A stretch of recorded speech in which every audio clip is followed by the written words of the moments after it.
नमस्कार मित्रांनो, स्वागत आहे तुमचं माझ्या चॅनलचं ई ट्रेड मराठीमध्ये. मित्रांनो, आजच्या व्हिडिओमध्ये आपण बघणार आहोत की झिरोदाचे जे ब्रोकरेज चार्जेस आहेत ते एक्झॅक्टली किती आहेत, प्लस गव्हर्नमेंटचे जे टॅक्स आपल्याला पे करायला लागतात ते किती असतात. तर याचं सगळ्याचं डिस्कशन आज आपण या व्हिडिओमध्ये करणार आहोत. तर सगळ्यात पहिल्यांदा आपल्याला गुगलमध्ये जायचं आहे आणि गुगलमध्ये गेल्यानंतर तुम्हाला झिरोदा ब्रोकरेज सर्च करायचं आहे. झिरोदा ब्रोकरेज सर्च केल्यानंतर तुम्हाला इथे लिस्ट ऑफ ऑल फीज अशी जी वेबसाईट दिसते त्या वेबसाईटवर क्लिक करायचं आहे. ही जी 3 नंबरला आपल्याला वेबसाईट दिसते, list of all fees, charges and taxes, trading and investing with Zerodha. तर हे पेज तुम्हाला ओपन करायचं आहे. ह्या पेजवर तुम्हाला पूर्ण डिटेल इन्फॉर्मेशन मिळेल.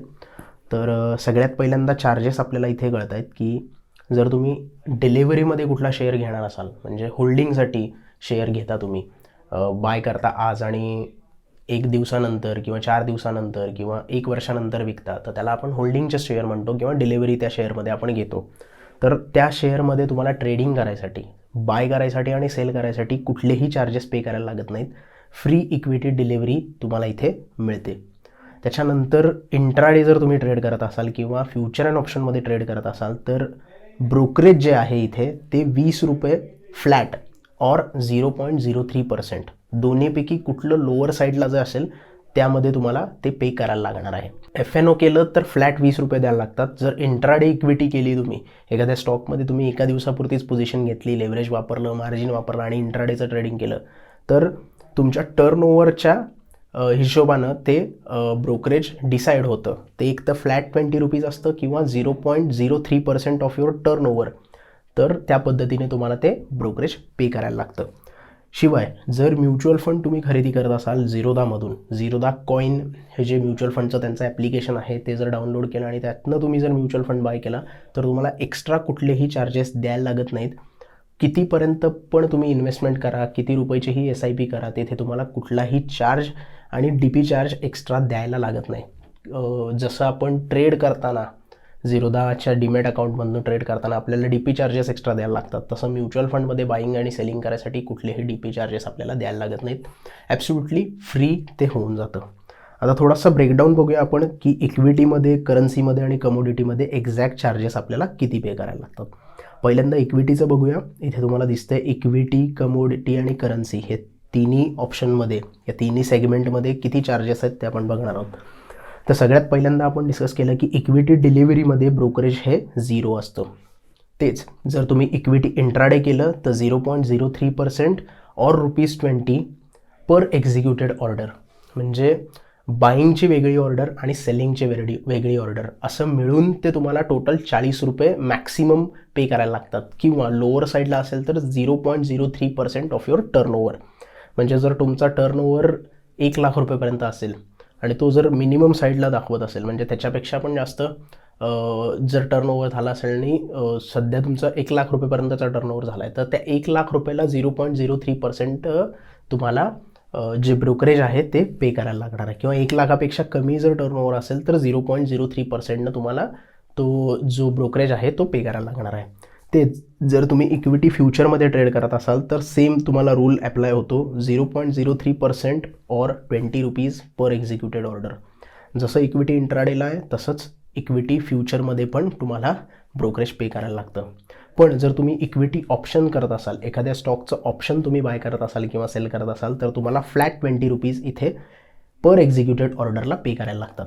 म्हणजे इथे आपल्याला दिसून येतं बाईंग आणि सेलिंगसाठी आपल्याला टोटल ₹40 मॅक्सिमम ब्रोकरेज द्यायला लागतं. त्याशिवाय जे गव्हर्नमेंटचे टॅक्स असतात, हे तर ब्रोकरेज झालं, पण गव्हर्नमेंटचे टॅक्स जे आपल्याला पे करायलाच लागतात तर ते कशा पद्धतीने असतात ते पण बघूया. STT जो असतो, सिक्युरिटी ट्रान्झॅक्शन टॅक्स, जे तुम्ही स्टॉक बाय करता त्याची ती जी ती सिक्युरिटी असते, त्याचं ट्रान्झॅक्शन करायसाठी एक टॅक्स असतो. तो टॅक्स तुम्हाला पे करायला लागतो आणि तो किती असतो? 0.1%. इक्विटी डिलिव्हरी जर तुम्ही घेतली, इक्विटी डिलिव्हरीला तुम्हाला 0.1% तो STT पे करायला लागतो, बाईंग आणि सेलिंग दोन्ही वेळाला, किंवा दोन्ही वेळा ट्रान्झॅक्शन होतं त्याचं. बाय करताना तुमच्याकडे ते स्टॉक येतात आणि सेल करताना तुम्ही ते स्टॉक सेल करल्यानंतर त्याचं ट्रान्झॅक्शन होतं. म्हणून इक्विटीची डिलिव्हरी घेताना तुम्हाला 0.1% ऑन बाईंग और सेलिंग. हे टर्नओव्हरवर डिपेंड असतं. जेवढे स्टॉक वाढत जातील तेवढा तुमचा टर्नओव्हर वाढणार आणि तेवढा तुमचा STT जास्त तुम्हाला पे करायला लागणार.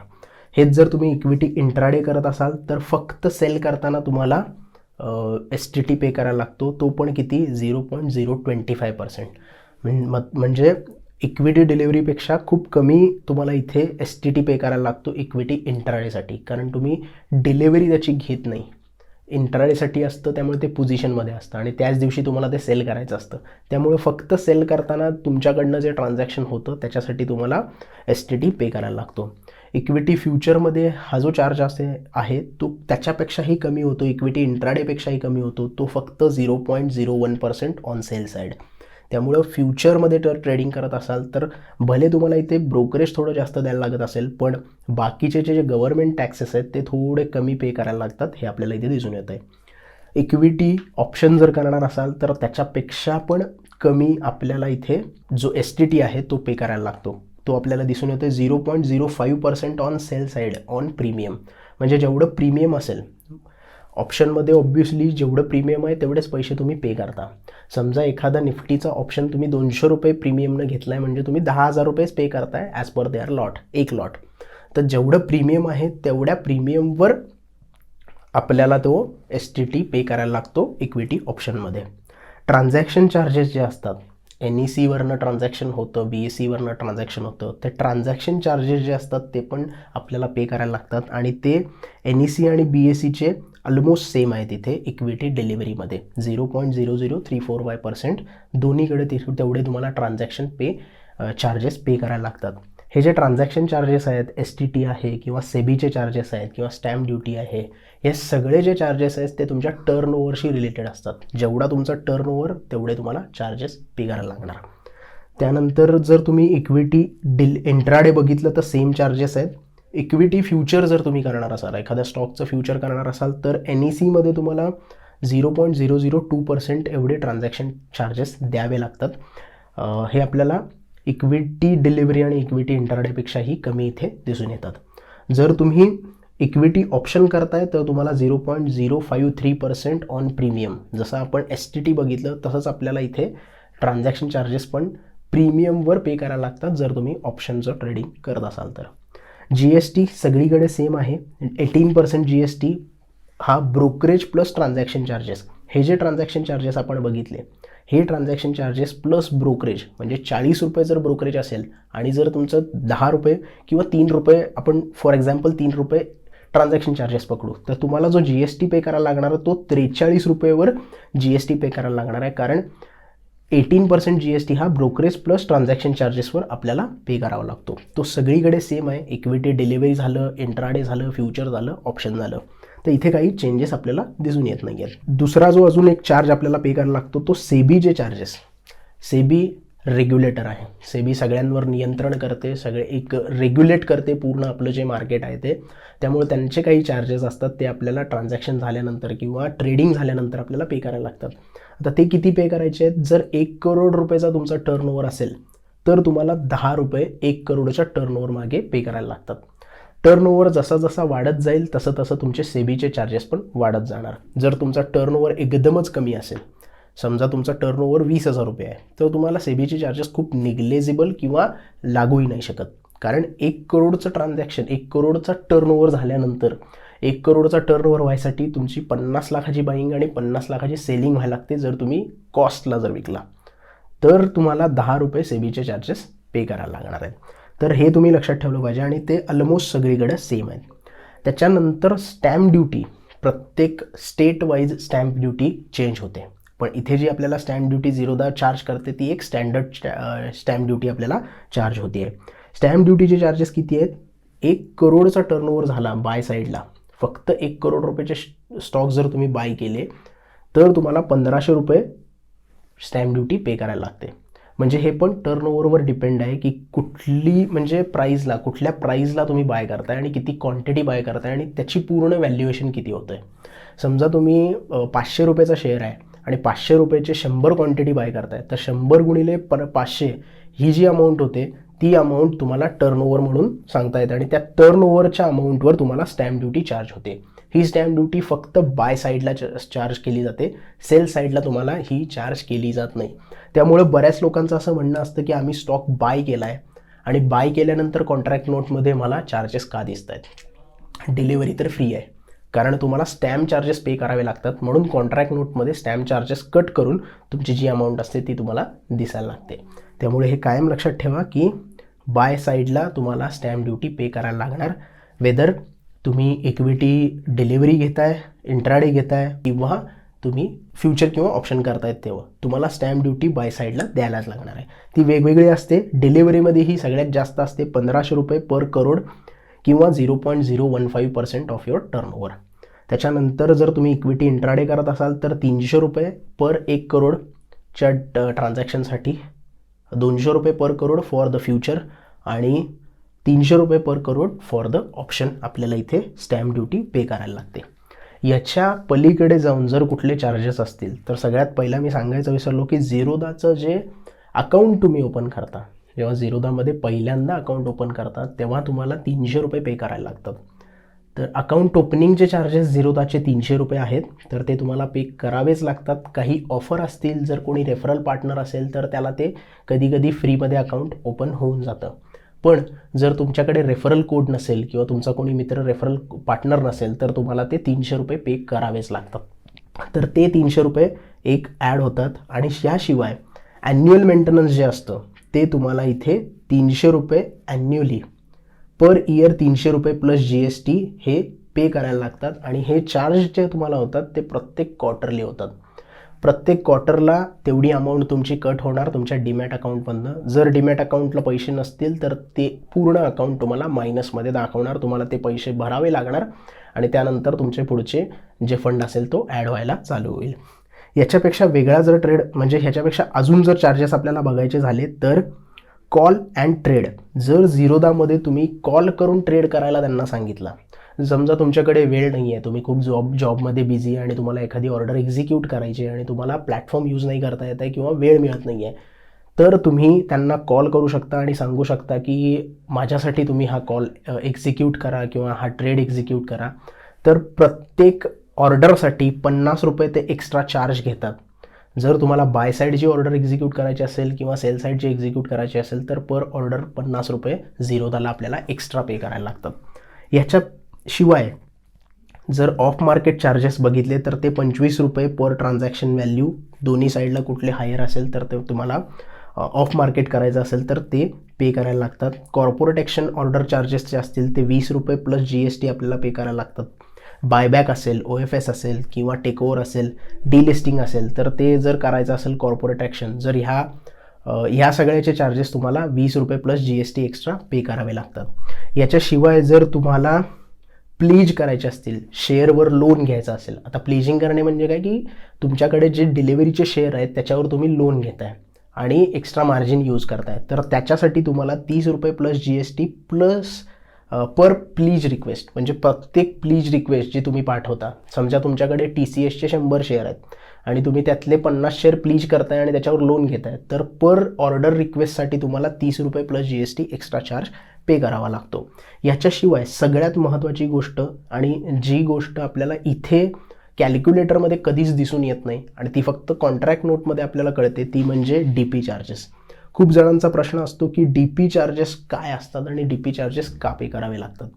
तर जे तुम्ही झिरोदाचा प्लॅटफॉर्म यूज करता, डिलिव्हरीसाठी काय असतं की आपले जे शेअर असतात ते झिरोदाच्या प्लॅटफॉर्मवर आणि CDSLमध्ये डिपॉझिटरी, CDSL एक डिपॉझिटरी आहे. जशी आपली बँक असते आणि बँकचा लॉकर असतो तशा पद्धतीनं CDSL हा स्टॉकचा लॉकर असतो, जिथे आपले स्टॉक सगळे सेव्ह झालेले असतात. त्यामुळं त्या डिपॉझिटरीला पैसे फीज देण्यासाठी किंवा चार्ज त्यांचा जो असतो, डिपॉझिटरी पार्टिसिपेंट हा जो चार्ज असतो तो आपल्याला पे करावा लागतो. तो किती असतो तर 13.5 रुपये प्लस GST हे पर स्क्रिप्ट वाईज असतं. म्हणजे रिलायन्सचे वेगळे शेअर झाले, TCSचे वेगळे शेअर झाले, इन्फोसिसचे वेगळे शेअर झाले, तर रिलायन्सच्या शेअरसाठी 13.5 रुपये तुम्हाला डिपॉझिटरी चार्जेस द्यायला लागणार. जर तुमच्याकडे ते शेअर असतील किंवा ते विकणार असाल तुम्ही, तर विकताना हा चार्ज आपल्याला पे करावा लागतो. प्रत्येक वेगवेगळ्या स्क्रिप्टला, प्रत्येक वेगवेगळे स्टॉक विकताना तुम्हाला डिपॉझिटरी चार्जेस हे पे करावे लागतात. तर ते 13.5 रुपये प्लस GST पर स्क्रिप्ट आपल्याला पे करावे लागतात. आणि हे जे चार्जेस असतात हे तुम्हाला झिरोदाच्या कॅल्क्युलेटरमध्ये कधीच दिसणार नाही, ते फक्त कॉन्ट्रॅक्ट नोटमध्ये तुम्हाला दिसून येतात. आणि कॉन्ट्रॅक्ट नोटमध्ये आपल्याला कळतं की DP चार्जेस पण आपल्याला इथे पे करावे लागत आहेत. तर अशा पद्धतीने हे चार्जेस वेगवेगळ्या पद्धतीचे आपल्याला द्यायला लागतात. आणि जर तुम्ही पेमेंट गेटवे म्हणजे पैसे जर विड्रॉल करत असाल, ट्रान्सफर करत असाल किंवा बँकेतनं झिरोदामध्ये फंड ॲड करत असाल किंवा झिरोमधून बँकेमध्ये परत विड्रॉल करत असाल तर तुम्हाला इथे 9 रुपये प्लस GST हा पेमेंट चार्ज द्यावा लागतो. जर तुम्ही UPIनं ट्रान्सफर केलं तर तुम्हाला एकही चार्ज इथे द्यायला लागत नाही. जर तुम्ही नेट बँकिंग केलं तर 9 रुपये प्लस GST तुम्हाला पे करावे लागतात. जर तुम्ही बँक थ्रू पैसे झिरोदामध्ये विड्रॉल करत असाल तर झिरोदामधून बँकमध्ये विड्रॉल करत असाल तर पैसे ॲड करताना तुम्हाला हे पैसे नाही द्यायला लागत. पण झिरोदामधून जेव्हा आपण पैसे विड्रॉल करतो तेव्हा तुम्हाला हे 9 रुपये प्लस GST पे करायला लागतात जर तुम्ही नेट बँकिंगनं केलं तर. आणि जर UPIच्या मदतीनं केलं तर तुम्हाला काहीही इथे प्रॉब्लेम येत नाही. तर ही गोष्ट एक लक्षात ठेवायची आहे. डिले पेमेंट काही लोकांचं असतं की इंटरेस्ट मार्जिन ट्रेडिंगसाठी ते झिरोदाकडनं लोन घेतात आणि त्याच्यावर इंटरेस्ट पे करतात. तर ते जर इंटरेस्टला पे करायसाठी डिले झाला तर तुम्हाला 18% इयर एवढा चार्ज तो पे करायला लागतो जो काही इंटरेस्टवर असेल तो, किंवा 0.05% per day on the debit balance in your trading account. या गोष्टी आपल्याला पे करायच्या असतात. तर याच्यापेक्षा वेगळे चार्जेस आपल्याला इथे नाही आहेत. NRI ब्रोकरेज पण इथे पे असतं जे काही वेगळ्या पद्धतीने इथे दिलेलं आहे की 100 रुपये per order for future and option, 200 रुपये per executed order for equity which ever is lower. ह्या सगळ्या गोष्टी पे करायला आपल्याला इथे लागतात. तर ह्याच्यापेक्षा वेगळे चार्जेस अजून इथे दिसत नाही आहेत. इम्पॉर्टंट ज्या गोष्टी होत्या त्या आपण इथे डिस्कस केलेल्या आहेत. आता आपण थोडं करन्सीमध्ये बघूया की कशा पद्धतीनं आपल्याला चार्जेस इथे पे करावे लागतात. तर ब्रोकरेज जे आहे ते 0.03% और 20 रुपीज पर एक्झिक्युटेड ऑर्डर. जसं आपण फ्युचर आणि इक्विटी फ्युचर आणि ऑप्शन्समध्ये बघितलेलं तर त्याच पद्धतीने आपल्याला इथे करन्सीमध्ये पण चार्ज होताना दिसतोय. जे ब्रोकरेज आहे ते 0.03% और 20 रुपीज पर एक्झिक्युटेड ऑर्डर आपल्याला एवढं द्यावं लागतं फ्युचरच्या एका ट्रेडसाठी, एका एक्झिक्युटेड ऑर्डरसाठी. मग ती बायची ऑर्डर वेगळी आणि सेलची ऑर्डर वेगळी. सेफ साईड जर आपण इथे बघितलं तर 40 रुपये ही चार्जेस आपल्याला करन्सीसाठी पण पे करावे लागतात असं आपल्याला इथे दिसून येते बाईंग आणि सेलिंगसाठी. दुसरं, करन्सी ही काय आपण होल्ड करून ठेवत नाही किंवा इट्स नॉट अ सिक्युरिटी. त्यामुळे तिथे आपल्याला STT काहीही पे करायला लागत नाही. बिकॉज ती काही एक सिक्युरिटी नाही आहे किंवा ती एक कमोडिटी नाही आहे. त्यामुळे त्याच्यावर काय आपल्याला एक्स्ट्रा चार्ज द्यायची गरज नाही आहे. त्यामुळे आपल्याला STT इथे कुठलाही द्यायला लागत नाही. ट्रान्झॅक्शन चार्ज आपल्याला इथे पे करायला लागतो आणि ट्रान्झॅक्शन चार्ज इथे खूप कमी आहे as compare to equity delivery आणि ऑल. तर NECमध्ये तुम्हाला 0.0009% आणि BSEमध्ये तर त्याच्यापेक्षा कमी 0.00022% एवढा तुम्हाला ट्रान्झॅक्शन चार्ज द्यावा लागतो. जे ट्रान्झॅक्शन होतं तुमच्यामध्ये आणि एक्सचेंजमध्ये त्या ट्रान्झॅक्शनवर टॅक्स आपल्याला पे करावा लागतो. ऑप्शनमध्ये जर ट्रेडिंग करत असाल तर थोडासा तो तुम्हाला जास्त द्यावा लागतो 0.035% NECमध्ये आणि 0.001% हा BSE एक्सचेंजवर ट्रेड केल्यानंतर. GST इथे सेम आहे. शिवाय SEBI जे चार्जेस आहेत ते इथे सेम तुम्हाला 1 करोड मागं 10 रुपयेचे चार्जेस द्यावे लागतात. स्टॅम्प ड्युटी जी आहे ती तुम्हाला इथे पे करावी लागते. स्टॅम्प ड्युटी 0.0001% और 10 रुपीज पर करोड. म्हणजे 1 करोडच्या ट्रेडला 10 रुपये तुम्हाला इथे पे करायला लागतात बाईंग साईडला. सेम ऑप्शनमध्ये आपल्याला इथे पे करावे लागतात. तर करन्सीमध्ये ट्रेड केले तरी ऑलमोस्ट थोडेसे गव्हर्नमेंटचे चार्जेस कमी होतात पण ब्रोकरेज सेमच राहतं. कमोडिटीमध्ये पण एकदा बघून घेऊया कशा पद्धतीने इथे आपल्याला चार्जेस पे करावे लागतात. तर ब्रोकरेज ऑलमोस्ट सेम आहे जेवढं आपण करन्सीमध्ये बघितलं होतं. मॅक्सिमम जे ब्रोकरेज आहे झिरोदाचं ते 40 रुपये पर ट्रेड आहे. म्हणजे बाईंग आणि सेलिंगसाठी 40 रुपये मॅक्सिमम आपल्याला ब्रोकरेज पे करावं लागतं. चार्जेसमध्ये थोडेसे डिफरन्स होतात. फक्त आपल्याला ते माहिती करून घेणं गरजेचं आहे. प्लस याच्यामध्ये पण डिपॉझिटरी चार्जेस वगैरे आपल्याला ॲड होताना दिसतात. आता करन्सीमध्ये डिपॉझिटरी चार्जेस ॲड होत नाहीत पण कमोडिटीमध्ये आपल्याला ते ॲड होताना दिसतात. तर STT तुम्हाला इथे पे करायला लागतो 0.1% फक्त नॉन ॲग्री कमोडिटीसाठी. ॲग्रिकल्चरच्या ज्या कमोडिटीज आहेत जसं की सोयाबीन झालं, त्यानंतर चणा डाळ झाली, तर याच्यासाठी तुम्हाला कुठल्याही STT पे करायला लागत नाही. पण नॉन ॲग्री कमोडिटीज जे आहेत जे जसे की मेटल्स आहेत, क्रूड ऑइल आहे, गोल्ड आहे, ॲल्युमिनियम आहे, तर याच्यासाठी तुम्हाला 0.1% सेल साईडला STT किंवा CTT for that matter, commodity transaction tax. STT हा सिक्युरिटी ट्रान्झॅक्शन टॅक्स आणि CTT म्हणजे कमोडिटी ट्रान्झॅक्शन टॅक्स आपल्याला इथे पे करायला लागतो. कमोडिटीचा ऑप्शन जर केलात तर 0.05% सेल साईडला तुम्हाला प्रीमियमवर तो कमोडिटीचा जो चार्ज आहे तो लागू होतो. आता इथे transaction charges group wise divide होतात. ए ग्रुपचे जर तुम्ही कमोडिटी ट्रेड केल्या तर तुम्हाला वेगळे चार्जेस असतात. बी ग्रुपचे ट्रेड केल्या तर तुम्हाला वेगळे चार्जेस इथे पे करायला लागतात. ऑप्शनमध्ये सेम आहेत सगळीकडे, पण फ्युचरमध्ये ट्रेड करताना तुम्हाला ए आणि बी ग्रुपप्रमाणे वेगवेगळे ट्रान्झॅक्शन चार्जेस इथे पे करावे लागतात. GST दोन्हीकडे सेम आहे. सेबीचे चार्जेस इथे थोडेसे चेंज होतात. ॲग्री कमोडिटीजसाठी ₹1 पर करोड तुम्हाला सेबी चार्ज करते आणि नॉन ॲग्री कमोडिटीजसाठी तुम्हाला ₹10 पर करोड सेबी चार्ज करते. ऑप्शनमध्ये सेम आहे, ₹10 पर 1 करोडच्या ट्रान्झॅक्शनला. स्टॅम्प चार्जेसमध्ये पण काहीही चेंजेस नाही आहे. 0.002% चार्ज आपल्याला इथे द्यावे लागतात आणि ऑप्शनसाठी 0.003%चे चार्जेस आपल्याला इथे पे करावे लागतात. तर या पद्धतीने आपल्याला झिरोदामध्ये जर ट्रेड करायचं असेल तर चार्जेसचं किंवा ब्रोकरेजची माहिती असणं गरजेचं आहे. तर आय होप तुम्हाला पूर्ण व्हिडिओमध्ये सगळे ब्रोकरेजचे जे डाऊट्स असतील ते क्लिअर झाले असतील. व्हिडिओ आवडला असेल तर प्लीज लाईक करा, कमेंट करा, शेअर करा आणि आमच्या चॅनलला जरूर सबस्क्राईब करा. धन्यवाद.